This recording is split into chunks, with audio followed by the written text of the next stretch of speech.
Coldwater, Wyoming. A hungry widow slides her ring across a counter. A rancher slides it back. Keep it, we need you. Then comes a winter war for water. Bell pulls screaming, biscuits rising, a kitchen that shoots back. When Creed rides at dawn, Mara Quinn and Caleb Boone answer with grit and a stampede. Saddle up. Coldwater's north wind shoved through the door of Pritchard's mercantile the second it opened, worrying the lamps and hunting bear skin. Powder snow slithered across the plank floor and gathered in the cracks like salt. The place smelled of kerosene, wet wool, and the old brine of a pork barrel. Mara Quinn slid the thin gold band from her finger. It had worn a pale groove there, a little ghost ring that would not warm her hands or fill her belly. She laid the band on the counter with care, as if loudness might break what was left of her pride. Love this tale? Hit like, share, and subscribe to keep the West wild. Cornmeal, she said. Salt. A strip of pork, if you can spare it. Amos Pritchard pinched the ring with 2 thick fingers, whiskers iced with breath. He didn't bother squinting. Gold don't warm a belly, miss, he said, voice like a hinge. Not out here with winter mean as a she-wolf. I can sell for coin. I can trade for work. Jewelry's church Sunday, and this is Tuesday in a bad season. Mara swallowed air that felt like pins. Work! Her mouth tasted of old coffee and shame. She had eaten last night's biscuit in 3 bites and pretended to herself she was saving some for morning. Chopping, shoveling, hauling. Amos nudged the ring back with the knuckle. Ain't fit for you. Hands are froze and backs already spoke for. The bell over the door chattered again. A tall man stamped snow from his boots and set his hat by the stove without asking, like someone who'd done it all his life. Coat salted white, cheeks wind-burned, eyes the pale green of winter sage. Afternoon, Amos, he said. Caleb Boone, Amos answered, not glad, not sorry. Blue Northers got your road shut by sundown. The man, Caleb, took in the room the way a hand sizes up a new colt. He saw the ring, he saw the hollows in Mara's face, and the way she stood straight anyway. He tipped his brim. Ma'am? She kept her chin level. Sir. He spoke to Pritchard without looking away from her. Put together provisions for a week. Flour, beans, salt pork, lye soap, coffee. Charge Boone outfit. Amos's eyebrows climbed. You hiring charity now, Caleb? No. Caleb's voice was mild, iron underneath. Hiring help. Cook froze out last month on account of getting married and smart. We're short-handed and there's weather coming. Mara drew the ring back to her palm. The metal felt colder than the air. I can cook, she said. It came out steadier than she felt. I can keep a kitchen. I can stitch a cut and set a simple break. Then it settled. Caleb nodded once, as if a gate had swung. Room, board, wages, kitchen's your kingdom from stove to scullery. We'll haul you out before dusk. Hold, Amos said. Girl ain't eatin' proper. A door banged across the street, and Mrs. Kincaid sailed in on a gust, cheeks red, shawls snapping. I heard that bell. Lord love us, Caleb Boone, quit freezing the town. She looked Mara up and down, not unkind. You're coming to my table for stew and cornbread. Then you can argue wages with these mule-headed men. Mara closed her hand over the ring. The groove on her finger burned. I can pay.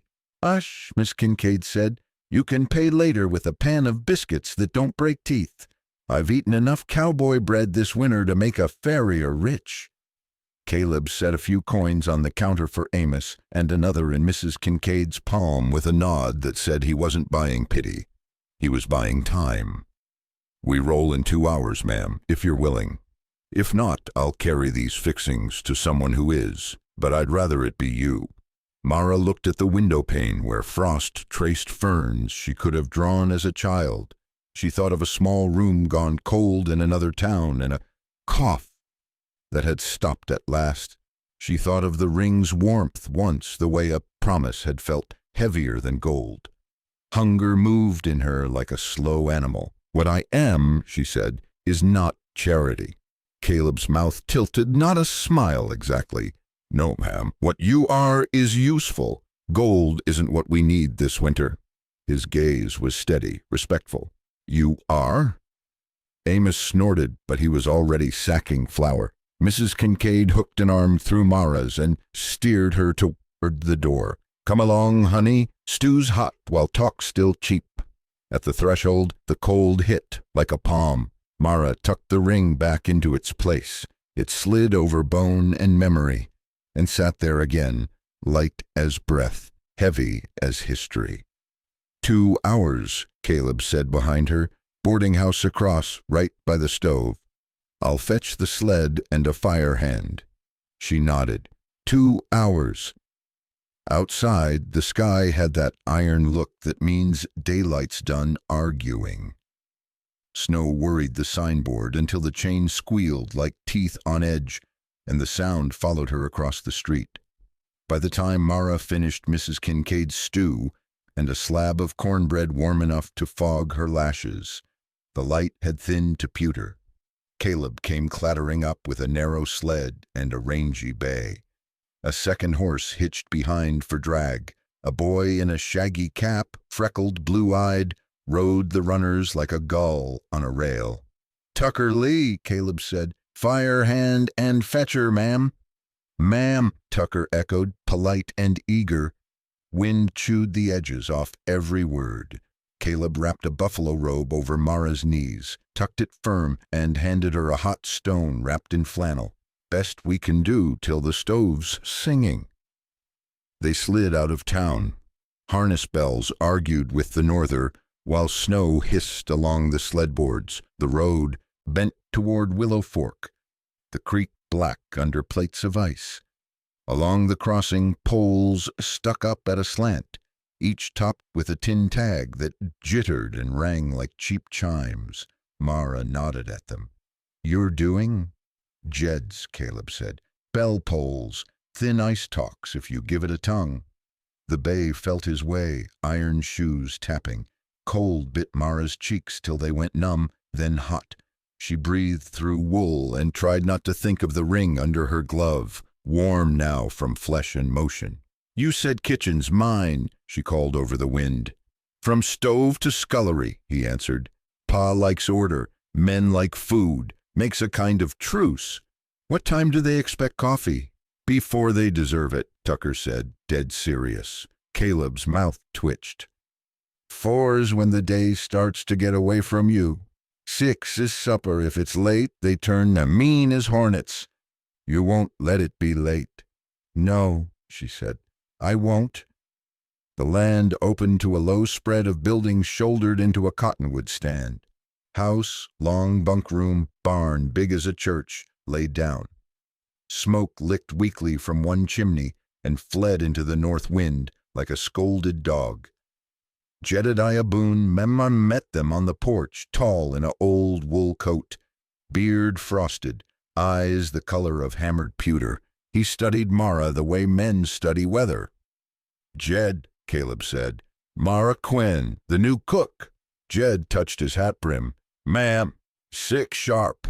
Men get rowdy otherwise." He looked past her to the sled.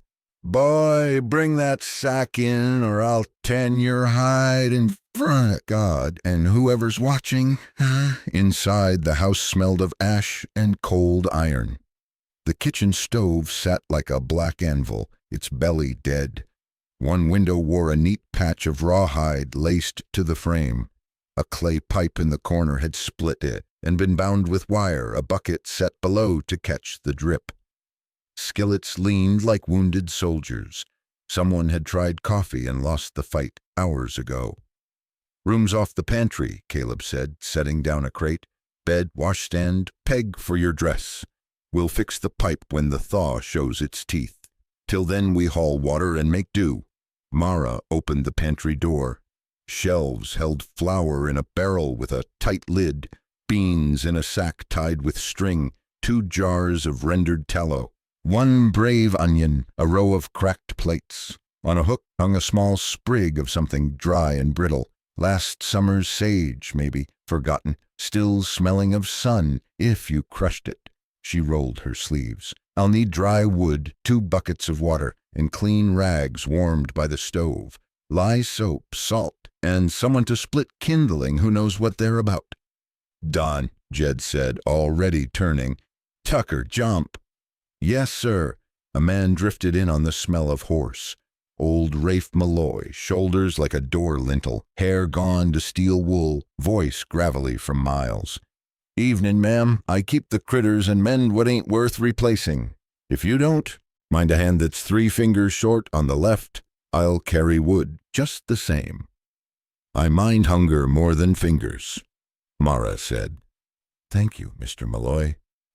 Another head popped around the jam. Dusty Moran, hat cocked, grin easy.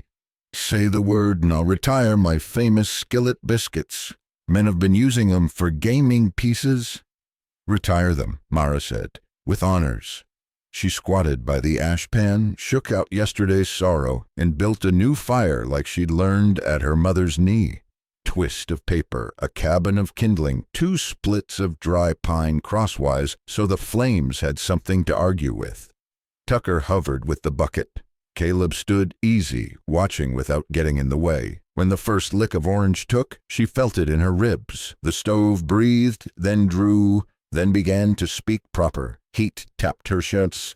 Smoke shouldered up the pipe and into the winter, a straight gray ribbon that said, home, in any language. Caleb set a small sack on the table. Coffee ground fine by Amos's mill. The good smell suddenly louder than wet wool, old ash, and iron. You'll have what you asked for by dark, he said. Anything else? Mara looked around at the broken, the patched, the possible, the rawhide window, the split pipe, the men waiting without saying so. She rubbed her hands together to feel them again, then nodded once. I'll need a fair chance, she said, and a steady fire. You'll have both, Jed answered warm. Outside, the wind went shouldering past the eaves. Inside, fat hit hot iron and popped, a bright sound against the long, low song of winter. Love this tale? Hit like, share, and subscribe to keep the West wild. Mara woke to a stove gone to sleep and frost lace on the rawhide patch, the cold trying the seams like a thief tries latches. She knelt, teased breath back into last night's ember with a twist of paper and a crib of kindling. When the fire caught, it did so quiet, like a baby deciding to live. Heat slid across the floor and began to think about staying. Coffee went on first. Amos's grind bloomed in the warm air, shouldering out the wet wool smell that lived in the corners. She set a skillet to take grease, dropped in a shaved curl of salt pork, and listened for the sound every kitchen knows, the bright spit that says, "We're open." Tucker came in with an armload of wood and some scraped knuckle he didn't mention. His ears were red and shiny where the one end had worked them stupid. "Morning, ma'am." "Hat off, hands here," she said, steering him to the stove. She swabbed the scrape with hot water and a thimble of medicine whiskey. He hissed and tried to be brave. "Wrap your ears under the cap," she showed him, folding the knit down proper. "Frost'll bite the small parts first and never give 'em back." "Yes, ma'am." His grin leaked out anyway when the coffee smell found him. Old Rafe stomped in next, shedding snow like a dog shakes river. He stacked the splits with 3-finger care. "Wind's got a wire brush in it," he rasped. "Cows are talking low, day's gonna take a hard pull." "Then it gets gravy," Mara said. She whisked flour into meat fat, brown as a saddle, loosened it with milk from a blue crock gone cold at the back step, salted till it said hello. Biscuits went down in a pan like sleeping dimes. Tucker watched the tops rise and forgot to blink. Men drifted in by 2s and 3s, shoulders rounded from chores in the dark. They took their places as if the benches had been measured to their bones. A new one came with them, tall and loose, eyes the color of old pennies. Luther Pike. He leaned a hip on the door jamb and let his gaze walk where it shouldn't. "Didn't know we was hiring lace," he said, half a smile and no manners. Before Jed could turn, Caleb's voice cut clean. "Luther." He didn't raise it. "Kitchen's her law. You don't lean on the door or on her, and you don't talk crooked in this room. You hungry, wash up. You not, the yard's wide." Luther's grin thinned. He went to the basin without looking at anyone. The room found its shape again. Mara set coffee like a liturgy, poured black into thick cups, then slid biscuits, gravy, and slices of crisped pork down the table. For a handful of heartbeats, the only sounds were tin on tin and men breathing through their noses. Then a different hum began, the hum of work meeting what feeds it. Old Rafe chewed, slow, the corner of his beard lifting. "Girl," he said, not unkind, "you cook like winter blinked." Tucker nodded around a mouthful and caught her eye. He swallowed. "Ma'am, I didn't know. Bread could be soft." "Eat it while it is," Mara told him, but something in her eased. After the plates came back clean, she set a second pot to coffee for the ones still out with the stock, and wiped the table with hot rags till the boards felt like work again. She checked the split pipe, tightened the wire, slid a pan under a fresh place that wept. The window patch held. The rawhide had a silver skin of ice that melted from the middle first. Caleb brought in 2 armloads of long, clean oak he'd been hoarding for a cold snap and stacked it by the stove, careful as if it were coin. Snow salted his shoulders, the lashes at the corners of his eyes gone white and ridiculous. "You'll burn less and get more out of it," he said. "Pa was saving these for a meaner stretch." "Seems mean enough," Mara said. He glanced at the table where the last biscuit sat like a promise. He left it for someone else. "You need anything not on your list?" "Time," she said, "and men who'll scrape their plates before they hand them back." He almost smiled. "Fair ask." The day unrolled the way winter days do, short and hard and honest. She rendered a jar of tallow, set a pot of bones to nod all afternoon, mended a sleeve with string that wasn't quite thread. She wrote a neat and list for Jed, salt, baking powder, coarse meal, more rags, and tucked it under his coffee cup where he'd be sure to find it without admitting. He looked. By early dark, the wind had a new note in it, the high wire of cold that sings in glass. Caleb came to the back step with another load of oak and a length of good kindling shaved thin, left them by the door without knocking. She heard his boots go back across the hard yard, and the bell on one of the ice poles down at Willow Fork give a quick, tinny shiver, just once, like a thing remembering its job. Mara stood with her hand on the stove, feeling heat steady through iron. Beyond the window, wolves worked the edge fangs of the cottonwoods, their voices plighting the dark. The men in the bunkhouse laughed at something low and foolish. The rawhide patch creaked. Then from the creek the bell spoke again, 2 taps this time, light as a coin on a plate. The creek looked asleep, but it was only pretending.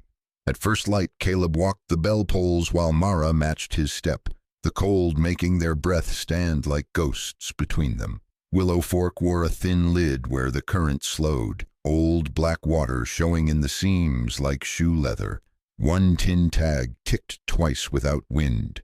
Caleb crouched, glove on the ice. "Hear that?" "It's talking," Mara said. He pointed with his knife. A neat round hole had been bored through the lid, not the jagged star a hoof makes, but clean, auger work. Slush floated in a gray halo where silt had been stirred from the bottom. "Somebody wants our water muddy," Caleb said. "Makes a man's claim look weak when a surveyor comes sniffing." "Surveyor?" "County." "Man," he said. "Name of Hal Mears. Claims don't mean much till a pencil says so." A jay went off in the cottonwoods like a cranky hinge. Caleb stood and tapped the nearest pole. The bell answered soft and sour. By noon word had rolled through the valley on the stage. and Nora Bell herself rode up with the leather mailbag slung crosswise, cheeks cut by wind.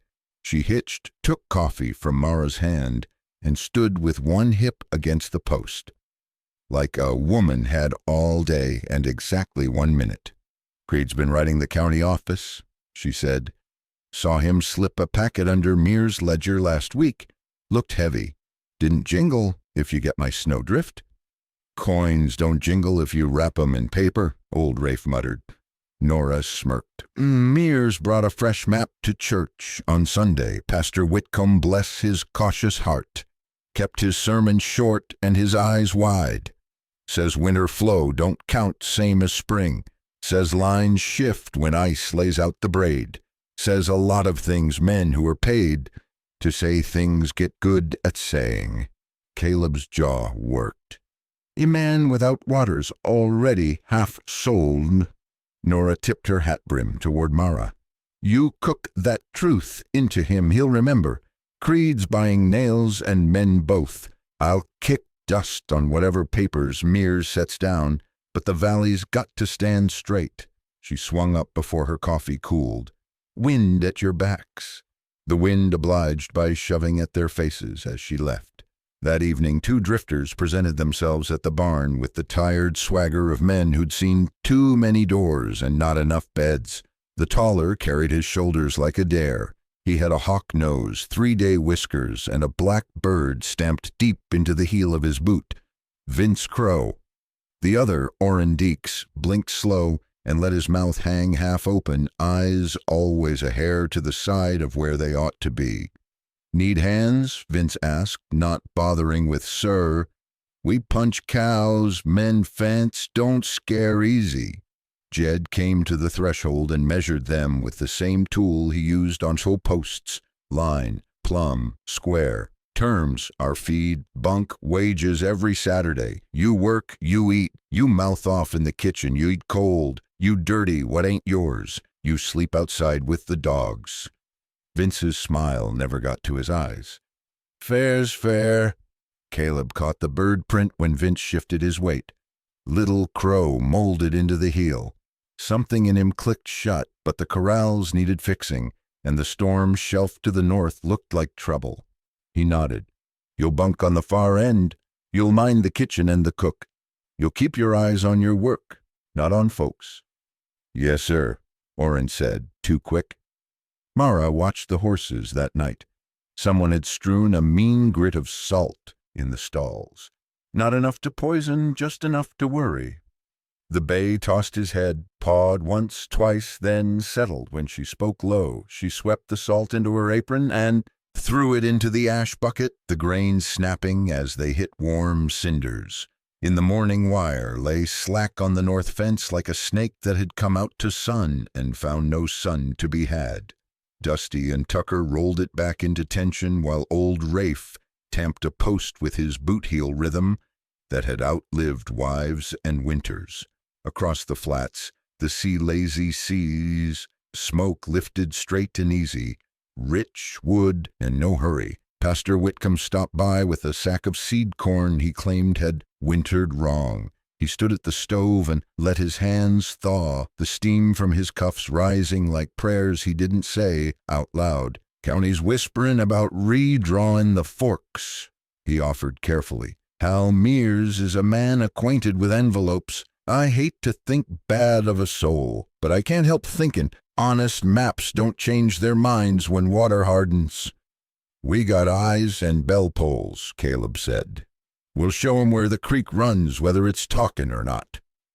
When the pastor left, Mara saw Vince across the yard by the woodpile striking a match with his thumbnail, though the wind chewed them to stubs as fast as he lit them. He looked at the kitchen window the way a hungry Tom looks at a canary. She pulled the rawhide curtain down and tied it tight. Late sun laid brass on the cottonwoods. The wind lost interest and the cold got clean again, the kind that rings in iron. Caleb and Mara went back to the fork with a lantern between them, the tin shade hooded to a coin of light. They wanted to hear the creek without the day talking over it. At the bend below the crossing, the ice had skinned over the morning's Osger hole with a new milky lid. Silt still bruised the water under it, an old yellow showing through black. Near the bank, in a drift that had crusted under noon and softened under 3, a heel print sat sharp as a brand. Bird stamped deep, beak pointed toward their house. Mara touched Caleb's sleeve and pointed with 2 fingers. He didn't speak. He didn't have to. The tin tag on the nearest pole quivered, gently, as if something under the ice had just exhaled. Love this tale? Hit like, share, and subscribe to keep the West wild. The kitchen became a field post, because Mara said it would, and because everyone quietly wanted it, Tiyome. Bones went down in the big pot with onion skin and a fist of peppercorn, lids rattling like teeth until the broth turned the color of tea and smelled like it could bring a man back from halfway gone. She rendered fresh tallow, white, clean, poured into jars that fogged the glass, then lined them soldier straight on the shelf, where even Dusty would think twice before reaching. Warm flannels rode the oven door, rolled tight as bandages, stacked in a basket by the stove. On the back wall she tacked a scrap of board and scratched a watch rota with a stub of pencil, willow fork, 2 men, north fence, 2 yard, 1 bell poles. Listen. Tucker puffed up when she wrote his name in ink for the first shift with old Rafe. You'll carry your weight, she told him, but you carry it warm. Jed stuck his head in, smelled the broth, and leaned his shoulder to the jam like a man learning to rest again. Anything you lack, put it where I can't ignore it. She slid him a neat list without apology. Salt course, baking powder, linen rags if Mrs. Whitcomb's got some, needles stout enough for harness or hide. Jed tapped the margin with 1 cracked nail. And a fire hand? Tucker when he's not on watch, Dusty when he is. Hear that? Jed didn't raise his voice.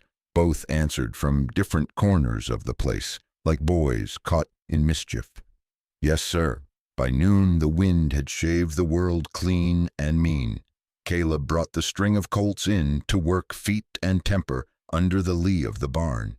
Mara stepped out with mugs of broth and a pan lid for a tray, steam walking off into the bright cold. She was halfway across the yard when a green-broke sorrel jolted at its own breath and sun-froze shadow.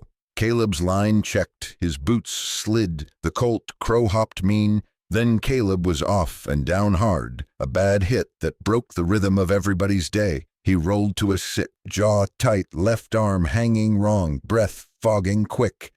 Dusty reached him first, hat in his hand like a prayer. Lord have mercy. Don't touch him, Mara said, dropping to her knees, chummanches in the snow. She looked Caleb in the face, found his eyes steady, then felt down the collarbone to where the joint had leapt the fence. Shoulders out? Jed crouched opposite, voice low. You sure? Sure enough. She looped a warmed flannel under his arm, set her heel in the snow behind his ribs, and took his forearm in both hands. On 3, she told him. 1, 2. She never said 3. She pulled and rotated smooth as a gate that's been oiled. The joint thunked home, a wet right sound you feel in your own teeth. Caleb went rigid, swore once without heat, then let the breath go long. Color came back slow under the windburn. He blinked at her like he'd never seen her, and then like he had for a long time. You rep it hot, she said, already tucking flannel and strapping tight. No rope work, no throwing. You can point and tell other men to do the foolish parts. Dusty laughed, shaky and grateful. Boss, I'll do twice the foolish if it keeps you from it. They got him to the porch. Mara set him by the stove and pressed a mug of broth into his good hand. Steam climbed around his face, his lashes unthawed. He drank like a man who finally remembered how. Trust her, Jed said to no one in particular, maybe to himself.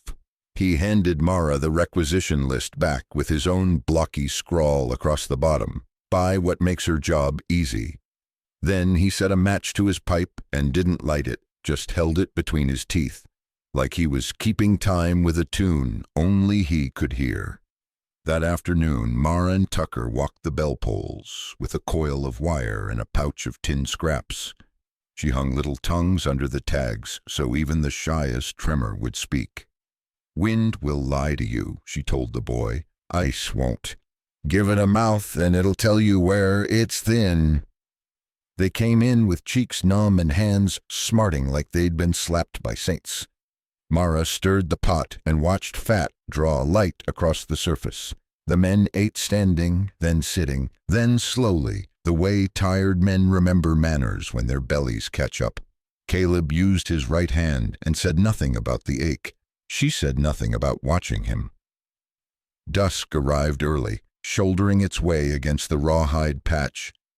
Snow began as a fine grit, then ticked up to sleet that stitched the window with 1,000 little needles. Tucker swung the yard lantern and checked the wick. Old Rafe walked the line between house and bunk, his boots keeping the same beat they kept when he tamped fence posts. Mara wiped her hands, went to the door, and breathed the night. The cold smelled like iron and distant pine. The creek lay hidden, but present, a live wire buried under white. Out past the cottonwoods a lamp winked once, then again, then once more. 3 steady beats through sleet. Far and sure as a knuckle on a quiet door, the valley's distress call. The 3-beat lantern out beyond the cottonwoods quit winking, and the night went sharp enough to cut. Caleb shrugged into his coat with his right arm and took the Winchester in that same hand. "Rafe with me," he said. "Tucker, bell pole line, dusty yard." He didn't look at Mara. He didn't have to. They stepped into a world pared down to black and white. The creek threw a gray breath into the cold as if something slept under the lid and dreamed bad. The bell tags on the poles kept still until a low sound ran under the ice, more felt than heard, and 2 of them gave a faint tin tremble like nerves in a tooth. Rafe went down the bank first, boots finding the packed path by memory. Caleb shadowed him, jaw tucked, shoulder bound under his coat. Mara followed to the cottonwoods and held there, with the lantern shuttered to a coin. The wind slid past her and took heat like a thief. The first shot came slantwise from the bend, flat and mean. Bark zipped off a cottonwood an inch from Rafe's hat. Caleb answered once, clean, then again, walking his sights along the river brush. Return fire stitched low across the ice and sang in the tags. Somewhere a horse blew hard and the sound cut short, as if a hand had clapped over its muzzle. "Creek bank, 2, maybe 3, Rafe growled. "Old," Caleb called, calm as a foreman counting cattle. They held until the white gave up a moving smear that didn't move like the dark. Caleb slid left to pinch it off, and the night grabbed at his boots. Another shot. He staggered, breath knocked wrong. Mara saw him fold to one knee, grab himself below the ribs, and get up again on anger and habit. "Caleb," she barked. "I'm up," he said through his teeth, because he was and would be until he wasn't. He put a round into the ice lip where the smear had been. The smear broke. It ran low and fast into the willow snarl, then turned into more night. The bell tags shivered as if a fish had passed under. On the north side, Dusty and Tucker came in at a trot. Tucker's cap had been pulled down so far it touched his eyebrows, ears wrapped like a boxer's. He carried a cartridge box clutched to his chest and tried to make himself broader than he was. "Back to the house," Mara said. "Now." Caleb opened his coat with a wince. The bullet had plowed a red furrow along his right side where a man wears his worry, not deep, but raw and long and loud with blood. She put the lantern at his feet, shoved her shoulder under his left, and made him move. Inside the kitchen, she kicked the door with her heel. Heat hit them like a thrown quilt. Rafe barred the plank and stayed there, a hinge with eyes. Dusty peeled off to the yard again without waiting to be told, rifle high, breath a rope of white. Mara had Caleb on the bench by the stove in 3 steps. "Hands," she said. He obeyed. She slit the shirt above the wound, poured scalded water blotted with clean flannel until red turned pink, and then angry. She dusted black pepper along the length of it. The smell punched the nose and then sat warm. He sucked air. She laid more hot cloth and wrapped him tight. "You're lucky," she said. "Skin and pride." "Pride'll scar worse," he managed, and tried to grin. Sweat beaded his temples and went cold. She set his hand around a cup of broth and kept it there with her own. His fingers steadied a fraction.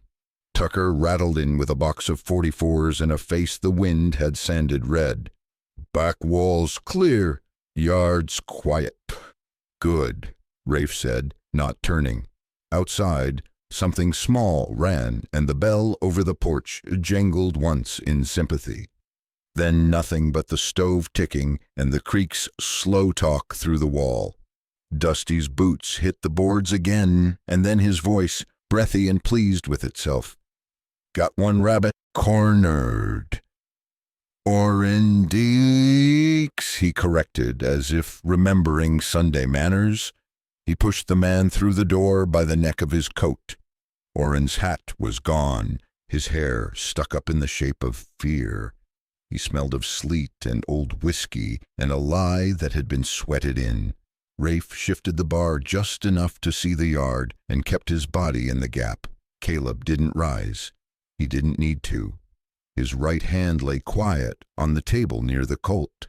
Mara took the lantern hood back a finger. Light licked Oren's eyes when he tried to look past it.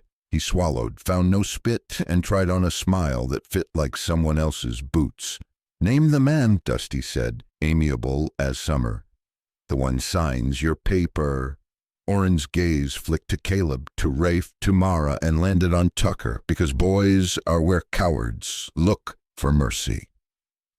Tucker looked back like a boy who has hauled wood before dawn. No mercy there. "Creed," Oren said. The word came up like bad water. "Barlow Creed said we was only to cut wire and make trouble. Said the county map would do the rest. Vince, he just—" Oren's mouth twitched. "He just likes it." "Where?" Caleb asked. The one word had a weight Oren felt in his knees. "Down river. By the bend cottonwood was," he added, "till he wasn't." Rafe's head tipped the smallest amount, listening to something nobody else could hear. "He ain't there now," he said. "Crows'll have to hunt him in daylight." He slid the bar home again. Mara tied off Caleb's wrap and cut the dirty bandage away with a paring knife that had known easier days. She stacked the used cloth in a bowl, poured boiling water over it, watched the pink cloud bloom and then clear. She took a breath and felt pepper in the back of her throat where tears sometimes sit. It steadied her better than prayer. Oren stared at the stove like a dog looks at a door it wants to be behind. "You keep me," he said finally, "or you turn me loose." "We work," Jed said from the hallway, voice a gravel slide. They hadn't heard him commence. "You'll work till the sheriff rides. You'll work like a man who owes. First shift is hauling ash. After that you can count wire until your lips move." He nodded toward the bunkhouse without looking away. "Caleb?" "Do it," Caleb said. His eyes were on Mara's hands, not the prisoner. He looked like a man measuring a narrow bridge in his head and finding there was still room to pass. Dusty steered Oren out. Rafe stood down but did not leave the door. Tucker eased the ammo box onto the table and finally let himself look at Caleb's side. His face went pale under windburn. Mara put a palm on his shoulder. "He'll be fine," she said, and meant to make it true. The room settled. The stove drew. The broth did its slow kindness. Caleb's breathing evened and lowered, the way a man's breath does when his pain has been named and tended. Mara wiped the table and found a spent slug, mashed almost flat against a knot in the pine, caught there by luck and wood grain. She set it beside the boiling pot where it winked dull in the light. Somewhere out by Willow Fork, a single bell tag rang once, thin as a coin on china, then again, then stopped, as if a hand had reached up from under the ice and stilled it. Love this tale? Hit like, share, and subscribe to keep the West wild. Morning came thin and colorless, the kind of light you have to squint to notice. Men moved quieter than usual, as if the night had left glass in the air and no one wanted to break it. Caleb kept his wrap tight and pretended the pull in his side was only a stitch. Orrin hauled ash till his shoulders drooped and never once asked for coffee before it was put in his hand. Toward noon, a fiddle case showed up ahead of its owner, swung off the stage by a woman who could ride 2 horses at once if it saved time. Nora Bell stamped snow from her boots and shouldered into the kitchen, hair tied up in a red scrap, cheeks cut bright by the norther. "Heard shots carry on the wire," she said, patting the case. "Brought what medicine I own." Mara smiled before she meant to. "There's broth enough." "Broth for bones," Nora said. "Boo for spirits." She tilted her head toward the barn. "You got 4 walls and a stove in there?" "We do," Jed answered from the doorway. He studied Nora like he studied weather, then gave the smallest nod. Men could stand to remember music. By dusk, the barn wore lamplight in its knotholes. Someone had dragged the pot-bellied stove out from the tack room and fed it oak like it was a guest. The air was pitch and leather and old hay, sweet under the iron of cold. Coats hung from pegs like idle men guarding the door. Nora rosined the bow and warmed the strings to her breath. The first notes rattled around the rafters, shy at first, then sure, then standing on their own legs. Men leaned against posts and forgot to look hard. Tucker's foot started without asking him to. Dusty grinned his big, useless grin and clapped out of time until he found it. Mara came late, wiping her hands on a clean towel she'd forgotten to hang. She had flour on her sleeve and a damp shine on her face from the stove. Caleb saw her and stood because there wasn't any other choice his bones would make. "Ma'am," he said, which meant more than hello. She aimed her smile at the floorboards to keep from wasting it. "Sir?" Nora slid into a slow air, something from back east that had learned to breathe thin. Caleb offered his right hand like a pledge. Mara put her left in it and felt the steady heat of him through the wrap. They moved small to save space, and then smaller, because closeness can be a kind of respect out here. "You ought to be sitting," she said. "I ought to be a lot of things," he said, and the corner of his mouth gave up a little. "Figured I'd start with decent." They turned under the low lamps, boots whispering on swept boards. Jed stood off to the side, hat brim low, watching like a man measuring fence. When the tune sighed to a stop, he touched Mara's elbow with 2 fingers, gentle as a father and twice as awkward.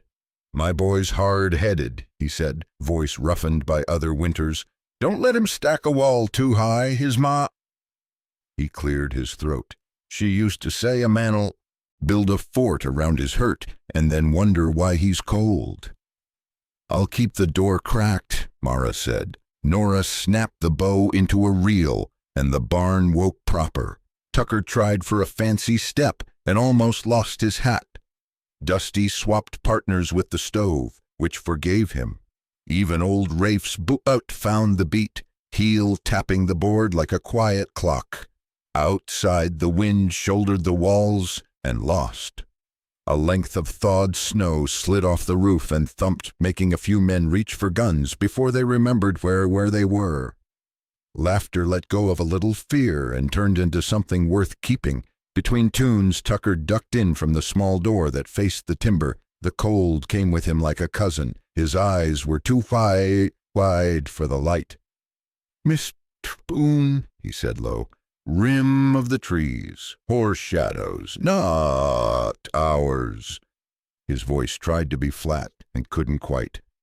Caleb's face didn't change much, but it changed. He set Mara's hand down easy, as if the ground were slick, and looked to Jed. Jed tipped his chin once, heard, not spooking the herd. Nora, reading rooms faster than maps, slid into a hymn and dialed it soft. Men found posts without being told. Dusty fetched his rifle with a joke so bad it hid the clack of the action. Rafe crossed to the side door and listened where the building touched the world. The barn door jumped once in his track, hard and sudden, like a shoulder had tested the latch. The stove pinged as a draft flirted with the flame. Somewhere off in the trees a horse blew, short and sharp. Then the sound got swallowed by the dark.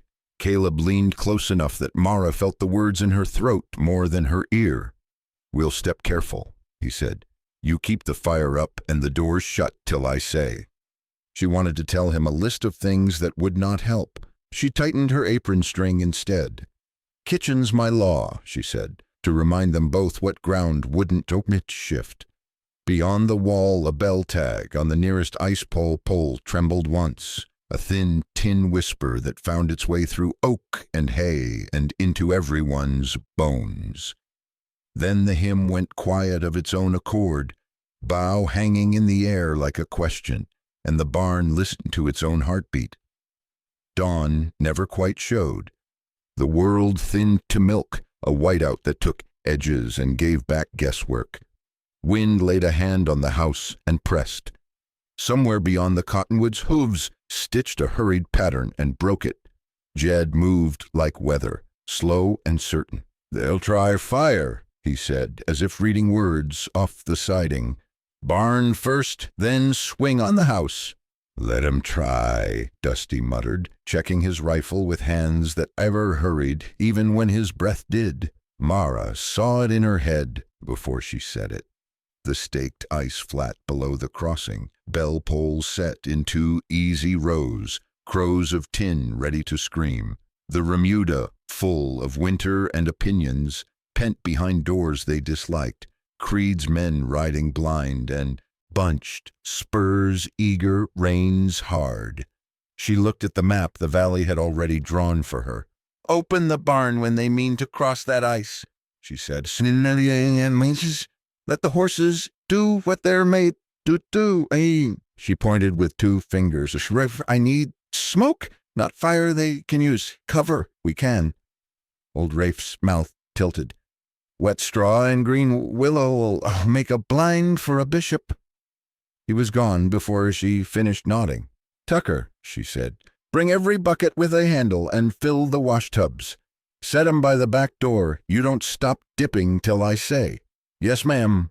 "Orrin," Jed called, rough and even. "You're hauling water, too. Consider it church." Orrin glanced once at the pale world and didn't argue. Caleb stood in the doorway, wrapped tight, eyes clear. "You'll need the latch bars loosened," he said. "Those doors'll stick if you beg 'em." "You're not lifting anything heavier than a word," Mara told him. "Point, and I'll do the foolish parts." For answer, he slung a coil of rope over his good shoulder and headed for the barn at a walk that wasted nothing. Mara swore, quiet, fond, useless, and followed with a wedge and a mallet. The first riders showed as smears in the white, then as men, then as something worse. 12, maybe more. Barlow Creed rode tall and buttoned, hat brim level, a man who believed the weather owed him. Vince Crow loped at his elbow, Blackbird stamped deep in his heel, hungry-eyed. The rest rode close because men do that when they're afraid of what they can't see. Rafe lit his bundle under a pan and fed it wet. Smoke rolled thick and low, sweet and stubborn, drifted into the whiteout and made a second kind of blindness. Dusty set himself where a man could be useful without being a hero. Jed went still as an old tree and watched for the one mistake that always comes. "On my say," Caleb told Tucker at the big doors, voice low and steady. He had his good hand on the upper bar, Mara on the lower with the mallet ready. "Easy. Feel it. No, don't fight it." The riders hit the top of the flat and spurred, iron ringing thin and skittering. The bell poles woke screaming, a jittering chorus that told the ice exactly how much it hated the day. Creed's men crowded instinct. No one wanted to be the first. to slow. "Now," Caleb said. Mara knocked the wedge, Tucker kicked the brace, and the barn breathed out 30 head of winter sour horseflesh. In one long, rolling snort, the remuda saw white, smelled smoke, heard the wrong music under their feet, and chose panic like it was a friend. They burst into the flat, manes flagged, eyes rolling coin white, steel shoes throwing sparks you could taste. Stampede met charge. The front of Creed's line broke like kindling. A bay twisted sideways and went to its knees. A gray tried the sky and found ice instead. Vince's mount jackknifed, dumped him ugly, and skated him 3 yards with his boot, heel carving its little bird in the skin of the world. Men yelled in voices that didn't sound like theirs. Pistols snapped wild, bullets whining off poles and the hard parts of luck. Rafe's smoke folded the mess in a dirty shawl. Dusty picked shots that were more sermon than sin. Lead thudding close enough to change minds. Orrin ran buckets like a penitent. Tucker threw water until his arms forgot their ages. On the porch, a lick of fire took where some fool's torch had kissed the eve. Flame ran along dry trim like it had been waiting all its life to make sense of itself. Caleb was there with a slosh before anyone could be brave for him. He threw, hit true, and hissed when the heat reached his wrap. Stitches pulled under the bandage. His breath left like a man stepping into cold water and then stumbled back. Inside, Mara snapped, "You buckets, here now!" They fought the flame by inches. Smoke tried to live in their throats. The porch spit cinders. The rawhide window crackled and held. Outside, the bell pulls cried on and on, a tin choir losing its mind, and the ice answered with its slow, long-breaking voice. Through the roar and hiss and hoarse scream came boot steps and a tone men recognize faster than thunder, the careless confidence of a man who thinks the world was written for him. The kitchen door shivered in its frame. A shoulder hit it, then a hand, then a boot. It banged wide, and the white ran in around a man with a pistol and a winter grin. Barlow Creed stepped over the sill, smoke curling at his cuff like a pet snake. He leveled the gun at Caleb, and then, seeing where the center of the room truly was, at Mara. "Sell," he said, easy as talk, "or freeze." Outside, steel shoes skittered on cracking ice while the bell pulls screamed. Love this tale? Hit like, share, and subscribe to keep the West wild. Creed's pistol sat easy in his hand, muzzle steady, eyes like a man reading a bill of sale. Smoke from the porch hissed in through the jam and smudged his coat. "Sell," he said again, almost friendly. "Or freeze." Mara felt the room in peace, stove ticking, buckets sloshing, Caleb's breath off to her left. The Colt in the drawer where she kept kitchen twine and things that cut. Her fingers found it without looking. Cold steel, clean oil, no tremor. A dry board whispered behind Creed, the pantry door, not the hall. Jedediah Boone eased through it, tall as a rafter. The long sharps laid gentle across Creed's spine. He didn't touch, just let the weight of the thing make the point. "Drop it," Jed said, voice low enough to bend iron. "Game's done." Creed's mouth twitched. "From who? Old timber and a girl with a skillet?" Caleb moved like a man who had promised someone he wouldn't move and now had to choose which promise to break. He palmed a butcher's knife off the table, blade flat against his forearm, his side pulled. The breath left him and came back with grit in it. "Drop it," Jed said again. Creed chose wrong. His shoulder began the turn that gets men killed. 3 sounds stacked. Mara's Colt coughed. Jed's sharps boomed like a door slamming, and Creed's pistol cracked wild. The bullet from his gun took the kitchen window in a ring of white and blew it out, raw air slapping the room flat. Mara's round hit Creed high in the arm, spun him off the pistol. Jed's slug plowed into his thigh and took the laughter out of him. Caleb's knife thunked hilt deep in the jam beside Creed's hand and stayed there, humming. Creed went down hard, hat off at last, breath hauling like a bellows. Blood made quick roses on his sleeve and trouser. He stared up at the ceiling as if it had changed languages on him. "God damn," he said softly, surprised to meet it so soon. "Language," Mara said, Colt steady. Smoke licked the sash and had nowhere to go now that the window was a hole. The room breathed mean and bright. "This is a kitchen." Outside, the white broke into shapes. Vince Crow came crab-crawling from the ice flat, one boot still on, the bird's stamped heels skidding a greasy arc across the crust.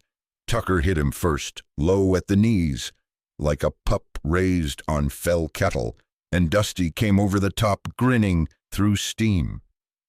Vince bucked and swore and drew a short iron that Dusty removed with economy and a mittened hand.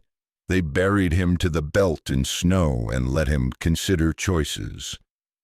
Orrin Deeks, soaked and shaky, stumbled into the doorway, eyes smarter than his mouth for once. He raised both hands and found the lintel with his hatless head. "I'm done," he told the air. "I'm done." A lantern blinked 3 clean beats from the cottonwoods, then 3 again. Neighbors were already coming. Mara had seen old Rafe set that light before the smoke turned thick.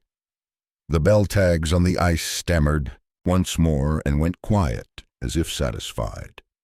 Sheriff Harlan Dodd showed with 2 men off the stage road, and a third from the Whitcomb place, coats rhymed, faces carved sharp.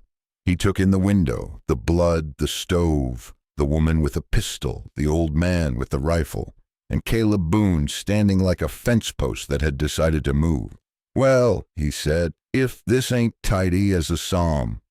He squatted by Creed, checked the bleeding with a hand that had tied too many ropes and some cuffs. "Barlow, you're under arrest for trespass, assault with intent, cattle mischief, and whatever the judge calls stealing water with a pencil."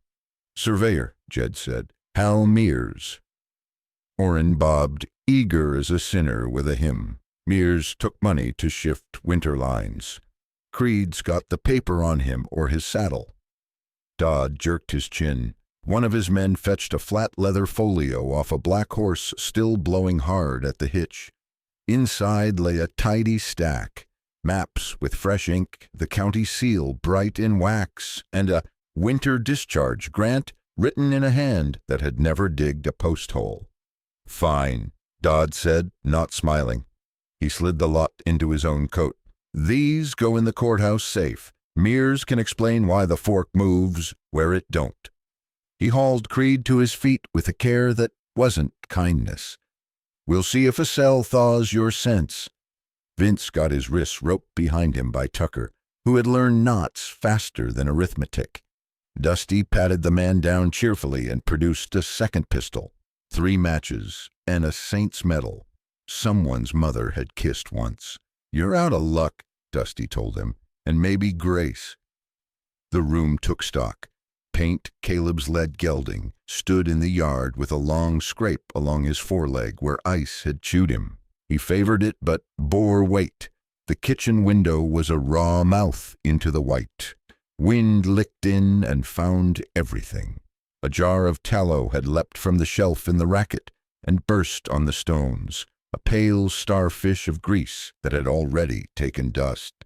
Caleb leaned a shoulder to the jam, hand low at his ribs, looking at Mara like a man who had slept in a cold house and just found a quilt. "Good shooting," he said, voice gone hoarse. "All around." She eased the hammer down and set the Colt safe, heat finally finding her fingers. "Kitchen's my law," she said, and tried to keep the shake out of it. "I aim to enforce it." Jed cleared his throat and took the weight of the sharps off his shoulder. The sheriff's men led their catches out into a world that had decided not to move for a few minutes. The neighbors, Whitcombs, Kincaids, the Thompsons off the ridge, fell to with planks and blankets and hands, as if a signal had told them exactly where to stand. Then The wind let go. The bells on the poles went still. Willow Fork answered with one long, slow crack under the ice, the sound of a thing breathing out at last. The storm fell apart the way a hard word does when a man is tired of saying it.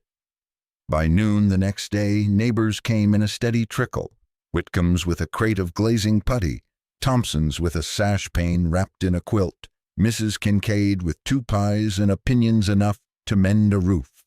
Men shoved planks into place, drove nails with mittened fists, and talked around what had almost happened. The raw mouth of the kitchen window learned glass again. Light lay clean on the table. Someone found a broom that wasn't broken and chased out the worst of the ash. Mara boiled coffee, dark and honest, set cups in hands, and kept the pot from going empty. She scraped the burst star of tallow off the stones and filled the gap on the shelf with a fresh jar, warm and white. Caleb checked paints cut with the care of a man counting apples in winter. The gelding stood like a sinner in church and forgave him. When the yard went quiet and the tools were back where they had always meant to live, evening found Mara and Caleb by the chimney, brick warm on one cheek, the other cheek still a little cold. Smoke threaded up the flue like a thought that had found its words. Caleb's side was bound tight and nagging him, but his voice didn't show it. "I owe you a great many things," he said, looking not at her but at the stove, as if the iron could judge him fair. "Thanks, apologies, promises I should have spoken sooner." "You can start with not lifting anything foolish for a spell," Mara said, because it was easier, and then his silence asked for more. She folded the towel she'd been worrying into smaller truth. "Say the one you mean." He turned then, slow, careful, the green of his eyes had the thaw in it. "Will you marry me, Mara Quinn? I'll court you proper till spring if you ask it, or we can say the words tomorrow. I can't offer more than this land and what 2 hands can lift and build, but I can offer all of it." The ache behind her ribs went soft, like a bruise remembering it used to be skin. She touched the groove on her finger where a different gold had lived, then slid the thin band free and laid it in the little pine drawer by the stove, where she kept twine and the good needles. It made a small sound, metal on wood, past on present. "I won't sell what's been," she said, closing the drawer with one finger. I'll carry it different. Yes, Caleb Boone. Tomorrow suits." Word jumped fences the way good news does. By morning the yard wore ribbons strung from porch post to cottonwood, like bits of sky the wind had forgot to keep. Pastor Whitcomb came in his best coat, collar starched flat with hope. Nora Bell tuned her fiddle with hands that had sanded boards and soothed colts. She tucked a sprig of last summer's sage in Mara's palm without making a speech. Tucker scrubbed until his freckles looked like they'd been painted on fresh, then ruined the effect by smoothing his hair with bacon grease. Old Rafe took a seat like a knot in the world had, settled where it should.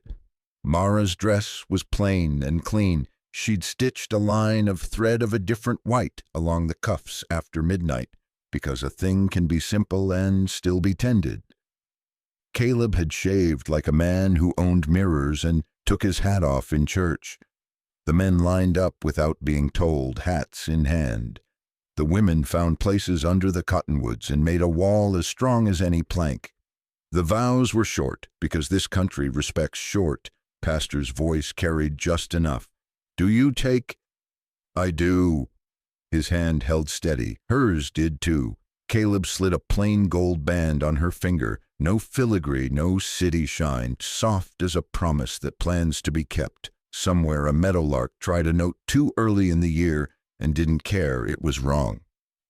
"You may," the pastor said, smiling under his mustache, and Caleb did, kissing her like a man who knows better than to boast. The bunkhouse whooped and then remembered itself. Nora pulled a tune that had grain in it and road dust. and the yard turned into a floor without needing boards. Mrs. Kincaid cut pie with a blade that had been blessed by appetite. Dusty made a speech so crooked it straightened everybody's shoulders. Tucker dropped the ring pillow he wasn't supposed to have made and recovered with a bow that nearly took his own hat off. Old Rafe, looking like a fence post that had learned to grin late in life, set it for the room. Winter tried 'em, they held. Later, when the plates were stacked and the last neighbor had been argued into taking leftovers they brought, Caleb walked Mara to the edge of the yard. Willow Fork spoke under its thinning skin, then let go in a long, soft break that sounded like relief. Clear water nosed along the bank, carrying off ash and the meaner pieces of ice. They stood a while and listened. The kitchen window behind them shone square and whole. On the shelf, jars of tallow kept a quiet company. Mara set a handful of dried field flowers in the blue crock by the stove, where anyone coming in would see them first thing. Caleb touched her new ring with a forefinger, as if learning its weight for the two of them. "Feels right," he said. "It does," she answered, feeling the old band safe in the drawer. Not gone, not ruling. Gold wasn't what this place needed. He looked at her, mouth gone soft in a way that didn't show much to anyone else. "No, ma'am, we needed you." The stove breathed red and steady. The house held its heat like a kept promise. Out in the dark, the bells on the poles didn't speak, and that was its own kind of blessing. The creek kept talking low at the edge of everything, the way kin do when the day is done. Mara rested her palm on the warm iron and let the quiet come all the way in. Tomorrow would be early, and long coffee before dawn, biscuits like clouds, chores that never finished and didn't need to. But tonight the world was small and good, and theirs. Memories weren't sold. Here. They were carried different, set in a drawer within easy reach, while life moved forward on sturdy feet. Out here, some things you don't sell. You carry 'em different. The stove holds steady, Willow Fork talks low, and folks choose each other on purpose. If this story sat right with you, drop a 0 to say you're here, a 1 if you'd ride along for the next tale. Tap subscribe to Old West Stories so you don't miss the next campfire.